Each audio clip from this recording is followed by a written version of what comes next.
ಸುಮಾರು ಇನ್ನು ಈಗ ಕಾಮಗಾರಿಗಳನ್ನ ಉದ್ಘಾಟನೆ ಮಾಡಕ್ಕೆ ಎಲ್ಲಾ ನಮ್ಮ 30 ಪಂಚಾಯತಿ ಪ್ರತಿಯೊಂದು ಹಳ್ಳಿಗೂ ನಮ್ಮ ನರೇಂದ್ರ ಮೋದಿ ಹೆಂಗಿದ್ದಾರೋ, ಕರ್ನಾಟಕ ರಾಜ್ಯದಲ್ಲಿ ಕುಮಾರಣ್ಣ ಹೆಂಗಿರ್ತಾರೋ ಮುಂದಿನ ಮುಖ್ಯಮಂತ್ರಿ ಆಗಿ ಈ 2028ಕ್ಕೆ ನಮ್ಮ ನಿಮ್ಮೆಲ್ಲರ ಆಶೀರ್ವಾದದಿಂದ ಸಮೃದ್ಧಿ ಮಂಜಣ್ಣ ಅವರು MLA ಆಗ್ಬೇಕು.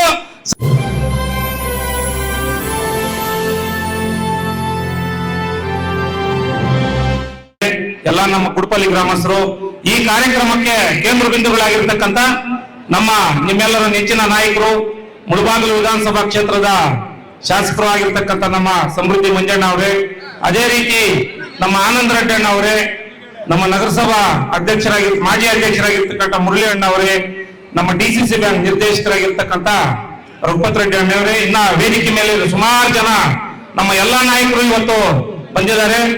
ಎಲ್ರಿಗೂ ವಂದಿಸ್ತಾ ಇವತ್ತು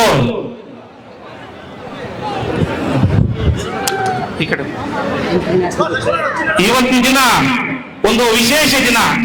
ಯಾಕೆ ಮಾತಾಡಬೇಕು ಅಂದ್ರೆ ಈ ಜನಸಾಗರದಲ್ಲಿ ನಮಗೆ ಮಾತಾಡಕ್ಕೆ ಅವಕಾಶ ಸಿಕ್ಕಿರೋದೇ ಒಂದು ದೊಡ್ಡ ನಮಗೆ ದೇವರು ವರ ಕೊಟ್ಟಂಗೆ. ಎರಡೇ ಮಾತಲ್ಲಿ ಸುಮಾರು 7 ವರ್ಷದಿಂದ ನಮ್ಮ ಮಂಜಣ್ಣ ಅವರು ಬಂದು ಇಲ್ಲಿ ಏನು ಸೇವೆ ಮಾಡ್ತಾ ಇದ್ದಾರೆ, ಯಾವುದೇ ಸೇವೆ ಕೂಡ ನಿಲ್ಲಿಸಿಲ್ಲ. ಇವತ್ತು ಓಂ ಶಕ್ತಿ ಆಗ್ಬೋದು, ನಮ್ಮ ಇಂಥ ಕಾರ್ಯಕ್ರಮಕ್ಕೆ ಯಾವುದೇ ಇರಬಹುದು, ಅದೆಲ್ಲ ಮಾಡ್ಕೊಂಡು ಬರ್ತಾ ಇದ್ದಾರೆ. ಮತ್ತೆ ಇವತ್ತು ನಮ್ಮ ರಾಜ್ಯದಲ್ಲಿ ನಮ್ಮ ಸರ್ಕಾರ ಇಲ್ಲ, ಆದ್ರೂ ಕೂಡ ಅವರು ಏನು ಅಭಿವೃದ್ಧಿ ಬೇಕೋ ಮಾಡ್ಕೊಂಡು ಬರ್ತಾ ಇದ್ದಾರೆ.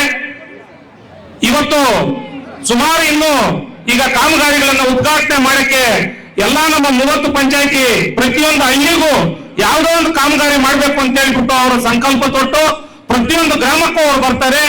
ಅದೇ ರೀತಿಯಾಗಿ ನಮ್ಮ ಇವತ್ತು ಭಾರತ ದೇಶದಲ್ಲಿ ನಮ್ಮ ನರೇಂದ್ರ ಮೋದಿ ಹೆಂಗಿದ್ದಾರೋ, ಕರ್ನಾಟಕ ರಾಜ್ಯದಲ್ಲಿ ಕುಮಾರಣ್ಣ ಹೆಂಗಿರ್ತಾರೋ ಮುಂದಿನ ಮುಖ್ಯಮಂತ್ರಿ ಆಗಿ ಈ 2028ಕ್ಕೆ ನಮ್ಮ ನಿಮ್ಮೆಲ್ಲರ ಆಶೀರ್ವಾದದಿಂದ ಸಮೃದ್ಧಿ ಮಂಜಣ್ಣ ಅವರು MLA ಆಗ್ಬೇಕು, ಸಚಿವರಾಗಬೇಕು ಅಂತ ಹೇಳ್ಬಿಟ್ಟು ಕೂಡ ಈ ಸಂದರ್ಭದಲ್ಲಿ ತಮ್ಮೆಲ್ಲರನ್ನೂ ಕೇಳ್ತಾ ನಿಮ್ಮೆಲ್ಲರ ಆಶೀರ್ವಾದ ಮತ್ತೊಂದು ಸಲ ಅವ್ರ ಮೇಲೆ ಇರ್ಲಿ ಅಂತೇಳಿ ನನ್ನ ಮಾತನ್ನು ಮುಗಿಸ್ತಾ ಇದ್ದೀನಿ.